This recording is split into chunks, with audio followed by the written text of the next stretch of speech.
Reynolds lay when absent-mindedly sipped his coffee, a scalding sensation startling him.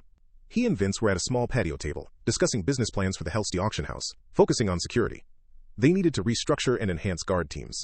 They had recently recruited a few long-range augmenters, a powerful addition. While melee augmenters were common, ranged ones like archers were more valuable defensively. Vince questioned if they should employ conjurers for the upcoming event.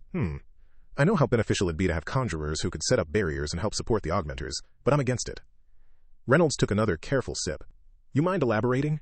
You just said it'd be helpful to have them, Vince said, stirring his tea. Setting down his cup, Reynolds replied, If we're just talking about firepower, I'd be all for it. But it's not as simple as that, Vince. It would affect team morale. You know how snobby conjurers can get. They think they're angels incarnate. Most think augmenters are primitive beasts. Even if we found good ones, the team might think I'm hiring conjurers because I don't trust them. Vince gazed at the table. You have a point. I put you in charge of security, so we'll go with what you say. But the 10th anniversary Helsty auction must go well. Even the royal family will be there. We can't let commotions get too big.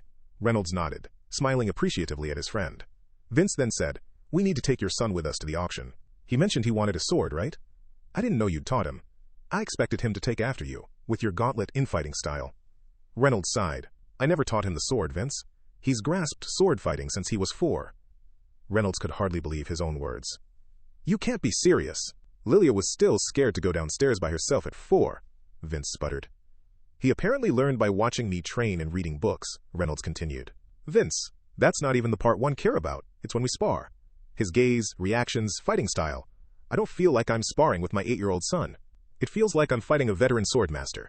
I can only handle him now because his body is immature, but his reactions to my moves come from decades of life-or-death experience.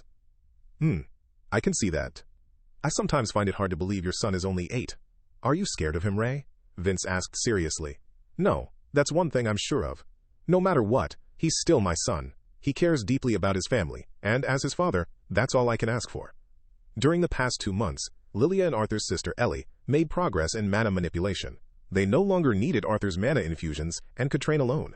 It would take years for them to form a mana core, especially Ellie, but Arthur stressed keeping their training secret. His parents and the Helsties were also aware of this and eagerly awaited Lilia and Ellie's awakening. Sylvia had slept more recently, with noticeable changes. Her intelligence increased rapidly,